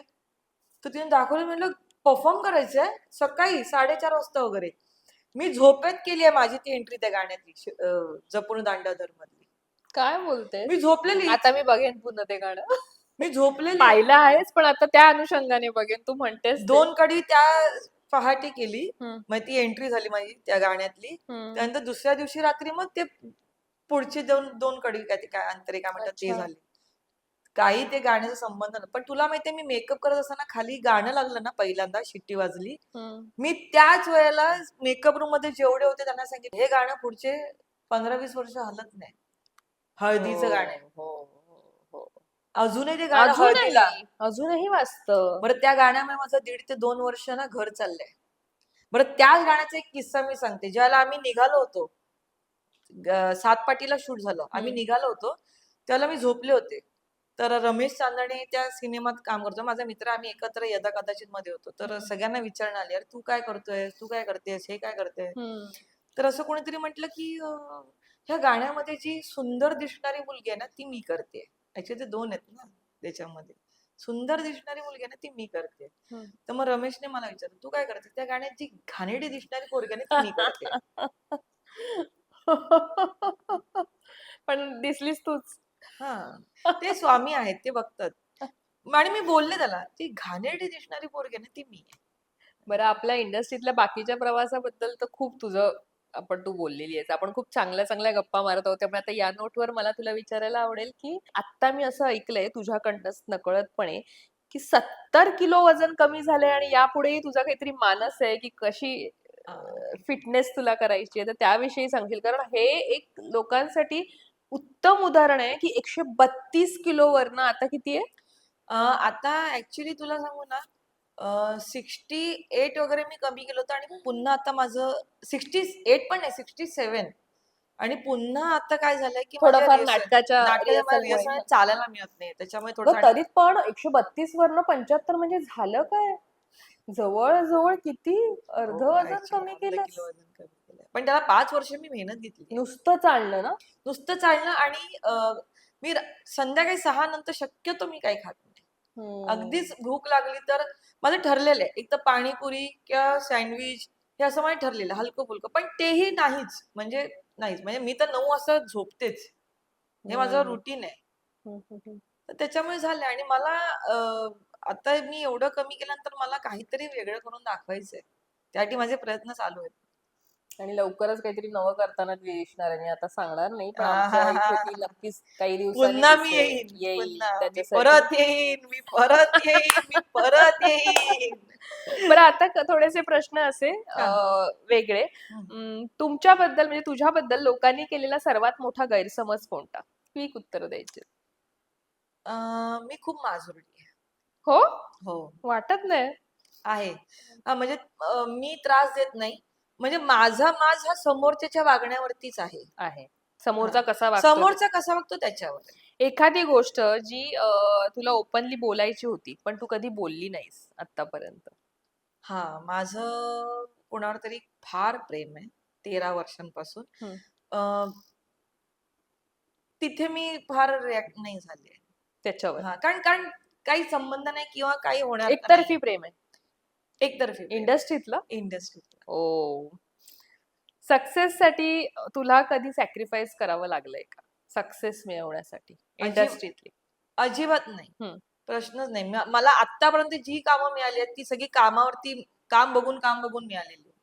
त्याच्यामुळे आणि मी ते मला वाटतं ते फार काही सक्सेस टिकतही नाही. बरोबर ते पण आहेच. हा आणि आता रॅपिड फायर आहे एक छान. तुला यातलं काय आवडेल हे तू सांगायचंय. फन सेगमेंट आहे. फेम की पीस? पीस. मनी की पॅशन? नाही मनी. हा हॅलो मनी आलं तर पॅशन बिशन सगळं होतं. फॅशन होते, मग पॅशन होतं, सगळं होतं. एका शब्दात स्वतःविषयी काय सांगशील? एका शब्दात, एका वाक्यात स्वतःविषयी मी व्यक्त क्यूट झालं. मी क्यूट आहे. तुझ्यातली एक सवय जी तुला असं वाटते की ती चेंज करायला हवी, म्हणजे बदलायला हवी, पण अजून माझ्याने होत नाहीये. राग. तुला मला वाटतं बिग बॉस मध्ये उषा नाडकर्णी पण बोलल्या होत्या का, कोणीतरी बोललं हा. होतं? मला ती तर नेहमीच बोलते. त्या स्वतः इतक्या रागीट आहेत, पटकन पण चिडतात, ती पण त्या तितक्याच प्रेमळ आहेत. तशीच पण तू मला आहेस का? मला मला असं वाटतं की मी तिच्यासारखीच आहे, आणि तीच मला सांगते. म्हणजे ती मला कधी उषाताई कधी बघा. आऊ तुला माहितीये ना माझं तुझ्यावर किती प्रेम आहे. बरं, एक असा माणूस तुझ्या आयुष्यातला जो कायम तुला इन्स्पायर करत आलाय. ऍक्च्युली खूप आहेत, खूप म्हणजे खूप आहे. पण मला ह्या व्यक्तीचं नाव घ्यायला आवडेल, कारण ते नाव घेतल्यानंतर तूही म्हणशील की करेक्ट आहे. मी हम्म. अभिनेत्री आहे आणि मला वेगवेगळं काम करायचं आहे, मला वेगवेगळ्या भूमिका करायच्या आणि एक ऑरा म्हणतो ना आपण, तो ऑरा तसा तयार झाला पाहिजे. हम्म. मुक्ता बर्वे. हो, खरंच. मी काय बोलले होते की मी नाव सांगितल्यानंतर तू काय म्हणशील? मी खरंच. तर प्रेमातच आहे त्या व्यक्तीच्या. मुक्ता, तुझ्यासाठी आत्ता मला एक विचारायचंय की आपण फिटनेस जर्नी जेव्हा करतो तेव्हा एक मेंटल हेल्थवर आपला परिणाम होत असतो, तो चांगला पण होत असतो, हं, डेव्हलप चांगल्या पद्धतीने हं. होत असतो. तर तुला तुझ्या मेंटल हेल्थ मध्ये किती सुधारणा झाल्या की वाटली जेव्हा तू फिटनेस जर्नी करतेस? माझ्या फिटनेस जर्नीसाठी काय बदल झालाय म्हणजे? बदल म्हणजे मी स्वतःलाच थँक्यू म्हणेन. मी खरोखर सांगते, मी स्वामींची शपथ घेऊन सांगते, मी कधीच आपण मेकअपला बसतो त्या आरशासमोर असतो, आपल्याला बघावंच लागतं. मी कधी स्वतःला आरशासमोर बघत म्हणजे खास उभं राहून बघत नव्हते. पण मी फिटनेस जसं सुरू केलं ना, तसं मी स्वतःला बघायला लागले आणि मी तयार व्हायला लागले. आज फिटनेस तुझ्यासाठी लुक्स आहे, लाईफस्टाईल आहे की डिसिप्लिन आहे? डिसिप्लिन, हम्म. डिसिप्लिन. आणि मी एकदमच पाळते ते फार. मला चालतच नाही. नाटक तर सुरू केलंय, हो. गाणंही एक लवकरच करणार आहेस. नको ना. नाही, नको ना. नाही नाही, म्हणजे गाणंही तू करणार आहेस, पण मी त्याच्याविषयी डिटेल नाही बोलणार, पण हं. सिनेमा करायचा आहे. पण ते गाणं तुला कसं वाटलं? सुंदर, एक सुंदर गाणं तिने मला ऐकवलं आणि लवकरच सुंदर आणि काहीतरी ती वेगळ्या घेऊन येणार प्रकारचं आहे, आहे. वेगळ्या वेगळ्या प्रकारचं आणि सुंदर कलाकृती तू घेऊन येणार आहेस, तर हे थोडंसं आमच्याकडे तिने थोडंसं एक्सक्लुझिव्ह दिलंय आम्हाला, तर ते आपण आणि दुसरी गोष्ट म्हणजे सिनेमातूनही तू आता दिसशीलच आम्हाला लवकर, म्हणजे आहे मी काही मी मानस प्रयत्न करते. सिनेमातून मी दिसायचा. प्रयत्न करते. हिंदी का नाही ट्राय करत? मी हिंदी केलंय, पण मी तुला माहिती खरं केलंय सांगू आता. मी तुला खरं सांगू का? काय कळत नाही. तर मी स्वतः गुजराती आहे. मला बरेच जण म्हणतात की तू गुजराती इंडस्ट्रीत का नाही हे करत आहे? तुझ्याकडे तर सरनेम पण आहे सोलंकी आणि खरोखर माझ्याकडे कॉन्टॅक्ट पण आहेत तसं बघायला तर. पण आपल्या मराठी रंगभूमी ना वेड आहे ग. वेळ आहे. वेड आहे. आणि मी तुला खरोखर सांगते, जसं मी चाळीतल्या माणसांशिवाय आम्ही राहू शकत नाही ना, तसं आता काय झालं माहितीये, 25 वर्ष मी ह्या इंडस्ट्रीत घालवली आहेत, मराठी हे इंडस्ट्रीत. इंडस्ट्री शिवाय राहू शकत नाही. इथे माझी किती ठसली तरी मी राहू शकत नाही त्याच्याशिवाय. त्यात गंमत आहे. शिकायला मिळतं ना, हा. ठसली की आपण शिकतो त्यातनं. खूप आणि शिकले, खूप शिकले. आपण आता मला पैसे आणि मला वेगवेगळं काम पण करायचंय. निश्चित आता मालिका आहेत, कदाचित मालिकांमधनही तू पण दिसशील मालिका किंवा नाही मला करता येणार सध्या तरी. नाटक आहे. हा, कारण मला वेळ नाही जमणार आहे, कारण आईमुळे ना हम्म. आपल्या जबाबदाऱ्या असतात आणि मी तुला खरोखर सांगते, कर्तव्य असतं. हम्म. मी ते हे करून नाही करू शकत. आता मला एक मालिका आली होती, ती आधी हो म्हणाली की हम्म. आम्ही तुला ऍडजस्ट करतो, आणि मी प्रामाणिकपणे सांगते की माझा प्रॉब्लेम काय. इथे नाटकासाठी पण मी कुमार सोनींना सांगितलं होतं, सरांना, हम्म. सर माझी आई आजारी असत्या, तर मी रिहर्सलला बघा म्हणजे एवढ्या लवकर किंवा हे ते वगैरे असं जमणार नाही मला बरोबर. सगळं आवरून यावं लागतं. हा हम्म. हा, ते काय फक्त रिहर्सल पुरतं. नाटकाचं कसं असतं की एकदा तुमचं नाटक सुरू झालं की फक्त प्रयोग, तर आपलं ते आपण हँडल करू शकतो. दुसरी गोष्ट, दौरा लागला, खूपच मोठा दौरा लागला, तर मी माझ्या आईला घेऊन जाईन ना, तो खर्च मी स्वतः बरोबर. करेन माझ्या आईचा. मी माझ्या आईला घेऊन जाईन. मी प्रोडक्शनला पण सांगणार नाही की माझ्या आईचा खर्च तुम्ही करा, आम्ही वेगळं राहतो, मी प्रयोगाला येते. हम्म. मी ते पण डेली सोपला तू काय करणार आहेस? डेली सोपला आत्ताचा जो प्रकार चालू आहे, 6:30चा कॉल टाइम, कधीही सोडणार मी. नाही नाही, त्रास. त्यांना आधी हौशीने हा हा मी करते आणि तिथे पण चांगला रोल. मी तुला सांगते, कुठली सिरियल आता दिशा दानडे करते ना, त्या रोल हम्म. साठी बहुतेक मला विचारलं होतं. हम्म. हम्म. मनवा नाईकची आहे वाटतं ती, कलर्स मराठीला आता सुरू झाली ती सिरियल. तर बहुतेक ती सिरियल आणि दिशा दानडेच्याच रोलसाठी. आणि ती, कारण मला काय वाटतं, कारण ती विलनिश होती आणि मला विलन करायची होती. तर मी म्हटलं की पण मला असं वाटतं प्रामाणिक राहिलेलं बरं असतं. मी घेतली असं सांगितलं असं की जरा मी उशिराचं चाल, नंतर का मी त्यांना त्रास देऊ. बरोबर. ते आधी हो म्हणाले, नंतर मग त्यांच्याकडून मला फोन नाही आला आणि नंतर मग असं कळलं की नाही ते पुढे गेलंय. मग तिथेच मला कळलं की की हे काही की होणार ते नाही. आयुष्यात खरंच पुढे गेले, त्यांनी शूटिंग सुरू केलंय. पण असू दे, आता मला असं वाटतंय की नाटक तर दमदार सुरू होणार आहे, त्यामुळे अर्थात नाटकातली जर्नी सध्याचा काळ हेच ठरवतोय की नाटक हो. केलात तर तुम्ही पुढे जाणार आहात, कारण नाटक इतकं चालू आहे सध्या सुंदर. अशीच कामं तुझ्याकडे येत राहू देत. पण मला असं वाटतं तुझ्या जवळचे असे स्वामी, हो. एक युनिव्हर्स जर तुझ्याने जर ती संधी दिली स्वामींना भेटण्याची, स्वामी आज समोर आले, तर तू काय बोलशील जाता जाता कॅमेरा लुक देऊन ते स्वामींशी बोलशील? मी स्वामींना एवढं सांगेन की मला माहिती आहे की जे काही आपल्या आयुष्यात घडतं, म्हणजे चांगलं वाईट जे काही घडतं ते आपले कर्म असतात. ते समोर येत असतात. म्हणजे चांगली माणसं समोर येते, समजायचं की आपली चांगली कर्म आहेत. वाईट आले की आपल्याला एकतर त्यातून शिकवण, काहीतरी शिकत असतो आपण, की आपल्याला काहीतरी धडे मिळत असतात. मला तेच वाटतं की मला जी कामं मिळाली नाहीत एवढी वर्ष, त्याच्यात मी माझं ट्रान्सफॉर्मेशन करून घेतलं. कदाचित स्वामींनी तेच ठरवलं असेल की ट्रान्सफॉर्मेशन कर, वेगळं बरोबर. काहीतरी कर. तर ते मी खूप पॉझिटिव्हली घेतं. मी स्वामींना सांगेन की माझे कर्म वाईट असतील तर मला इथेच काहीतरी ते हे करायचे आहेत. मी अजिबातच त्यांच्याकडे हट्ट करणार नाही की मला हे पाहिजे का ते पाहिजे, कारण मला हे माहितीये की तुम्ही जे द्याल ते मी मागणार त्याच्यापेक्षा सॉलिड असेल. आणि आज तू जितकी भरभरून बोललीस ना, खूप पॉझिटिव्ह इंटरव्ह्यू वाटला. कारण आतापर्यंतचे मी तुझे इंटरव्ह्यू हो. ऐकल्यावर खूप त्याच्यामध्ये एक आपण एक संघर्ष बोलतो तेव्हा कुठेतरी फ्रस्ट्रेशन पण निघत हो. असतं, स्ट्रेस निघत असतं. पण आज तू खूप फ्रेश वाटतेस. त्यामुळे खूप खूप आभारी आहे तू इथे आलीस आणि छान पद्धतीने व्यक्त झालीस. त्याबद्दल तुझे खूप खूप आभार. थँक्यू. आणि प्रणाली, तुझे नेहमी आम्ही पॉडकास्ट बघत असतो. तुझ्या पॉडकास्टमध्ये एक जेवढे जेवढे तुम्ही आहात जे पॉडकास्ट वगैरे घेतात ना, तुमच्यामुळे काय होतं तुला मी सांगते, की आम्हाला जे बोलायचं असतं, आम्हाला जे प्रेझेंट करायचं असतं स्वतःला, की हम्म. आम्ही, कारण लोकांना माहित नसतं की कलाकार काय आहेत की आम्ही काय आहोत. आम्हाला व्यक्त होता येतं प्रेक्षकांसमोर. आमच्या कामातून आम्हाला ते हम्म. व्यक्त होता येत नाही. तर उलट आम्ही खूप आभारी आहोत की तुम्ही आम्हाला बोलवता आणि आम्हाला व्यक्त व्हायला एक प्लॅटफॉर्म मिळतो हम्म. प्रेक्षकांसमोर. तर मी खरंच तुझी आभारी आहे की तू मला आज बोलवलं. आणि खरोखर मी सांगेन की ही माझी सेकंड इनिंग असेल, तर माझ्या भूलभुलैया या नाटकासाठी ना मी प्रेक्षकांना विनंती करेन की तुम्ही नक्की या आणि बघा मी काय वेगळं प्रयत्न करणार आहे. आणि 100% सांगते, नाटक इतकं सरांनी ग्रेट बसवलंय. जी हम्म. काय रंगावृत्ती केली, जी कथा आहे, प्रियाताईचं काम फार वेगळं आहे. ती एक वेगळ्या भूमिकेतून दिसणार आहे. मुळात जॉनरच वेगळा आहे आमच्या नाटकाचा. सेट म्हणा, म्युझिक म्हणा, सगळं. तर मी प्रेक्षकांना विनंती करेन की प्लीज तुम्ही आमच्या नाटकाला या. भूल